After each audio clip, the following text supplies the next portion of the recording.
नमस्कार दोस्तों, वेदात्मा चैनल में आप सभी का स्वागत है। आज हम बात करेंगे ब्राह्मण और लड़की।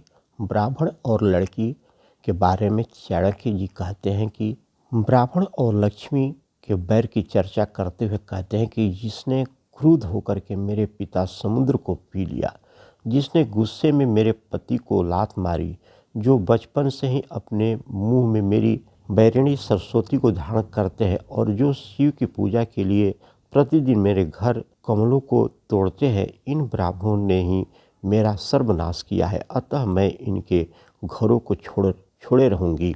आशय यह है कि लक्ष्मी कहती है कि अगस्त भी ब्राह्मण थे, उन्होंने मेरे पिता समुद्र को पी डाला था। भृगु ऋषि ने मेरे पति के सीने में लात मारी थी। भृगु भी ब्राह्मण थे। सरस्वती से मेरा जन्मजात बैर है। इन ब्राह्मणों के बच्चे बचपन से ही सरस्वती की वंदना करने लगते हैं।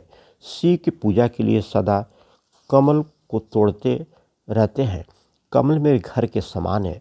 इन्होंने मुझे अनेक प्रकार से हानि पहुंचाई है, इसलिए मैं इनके घरों को भी नहीं जाऊंगी, मैं इनके घर को त्याग दूंगी, ऐसा लक्ष्मी कहती है। प्रेम बंधन क्या है? चाणक्य के अनुसार प्रेम बंधन की चर्चा करते हुए चाणक्य जी कहते हैं कि बंधन तो अनेकों है, किंतु प्रेम की डोर का बंधन अन्य ही है। लकड़ी में छेद करने में भी निपुण भौरा कमल के कोष में निष्क्रिय हो जाता है। आशय यह है कि बंधन तो दुनिया में बहुत सारे हैं, किंतु प्रेम की डोर का बंधन कुछ निराला ही है, जो बहुत ही नाजुक होते हुए भी बड़े बड़े चतुरों को चतुराई को बेकार कर देता है। एक भौरों को ही देखिए न, जो लकड़ी को काट करके उसमें से सुराख कर देता है। यही भौरा शाम को सूर्य के अस्त होने पर कमल की पंखुड़ियों के अंदर बंद हो जाता है, किंतु कमल से उसे बेपनाह प्यार होता है, इसलिए वह उसे कैसे काटेगा। बेचारा सारी रात कमल में बंद होकर के प्यार की कैद भुगता रहता है। न प्रेम बंधन का कमाल है। पराधीनता में सुख कहाँ, पराधीनता में सुख कहाँ। इस पर चाणक्य जी कहते हैं कि यह अमृत का कोष, औषधियों का पति, अमृत से बने शरीर वाला चंद्रमा सुंदर कांति वाला होने पर भी सूर्यमंडल में आने पर तेजहीन हो जाता है।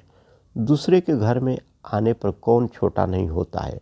आशय यह है कि चंद्रमा का शरीर अमृत से बना है, वह अमृत का भंडार है और उसे औषधियों का स्वामी माना जाता है। उसकी सुंदरता अनूठी है। इतना सब होने पर भी सूर्य के उग आने पर वह फीका हो जाता है, उसका अमृत भी उसकी रक्षा नहीं कर पाता है। दिन सूर्य का घर है, दूसरे के घर में जाने पर किसी को आदर नहीं मिलता है। पराए घर में सभी छोटे हो जाते हैं। पराए घर में रहना दुख ही देता है। आचार्य चाणक्य कहते हैं कि यह भौरा कमल दलों के बीच में रहता था और कमल दलों का ही रस पी करके अलसाया रहता था। किसी कारण परदेश आना पड़ा और अब वह कोरैया फूल के रस को ही बहुत समझाता है। आशय यह है कि कमलों के तालाब में रहने वाला भौरा उनके रस को भी मामूली चीज़ समझता है। जब कमल सूख जाते हैं या वह दूसरे जगह चला जाता है, तब वह उसे किसी साधारण फूल का रस ही पीने को मिल जाए तो वह उसे बहुत बड़ी चीज़ समझता है।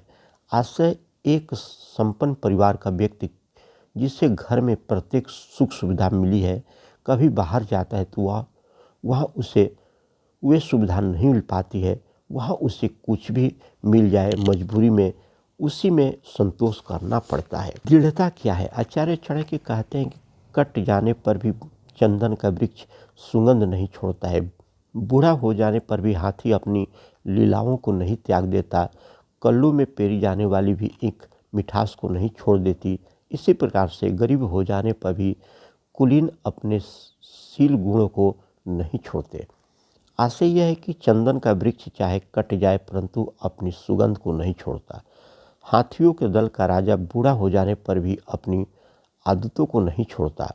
ईख गने को चाहे कल्लू में पेर दिया जाए किंतु उसकी मिठास नहीं जाती। कुलीन व्यक्तियों पर चाहे कितना ही दुख आ जाए, वे अपने गुण को नहीं छोड़ते हैं। पुण्य से यश होता है, इसके बारे में चाणक्य कहते हैं कि यश की प्राप्ति भी पुण्य से होने की बात बतलाते हुए कहते हैं कि हाथियों ने आसानी से उठा लिया, केवल इसी से उसको स्वर्ग तथा पृथ्वी में गोवर्धन कहा जाता है। आप तीनों लोगों को धारण करने वाले हैं और मैं आपको अपने स्तनों के अगले हिस्से में धारण करती हूँ, किंतु इसकी कोई गिनती ही नहीं है। अधिक कहने से क्या लाभ। तो क्या है कृष्ण, यश भी पुण्य से भी मिलता है। आशय यह है कि भगवान श्री कृष्ण ने अपने दोनों हाथों से एक छोटे से गोवर्धन पर्वत को उठाया था। इससे इनका इतना नाम हुआ कि वह तीनों लोकों में गोवर्धन गिरधर कहलाने लगे। तीनों लोकों के स्वामी उन्हीं भगवान श्री कृष्ण को गोपी अपने स्तनों के अगले भाग में उठा लेती है, किंतु उनके इस काम की कहीं कोई गिनती नहीं है, कोई उनका नाम भी नहीं जानता। सच ही कहा गया है कि व्यक्ति को यश भी उसके पुण्यों या अच्छे कर्मों से ही मिलता है। लेख आपको अच्छी लगी हो, वीडियो अच्छी लगी हो दोस्तों, तो इसको लाइक करें, सब्सक्राइब करें, शेयर करें। धन्यवाद।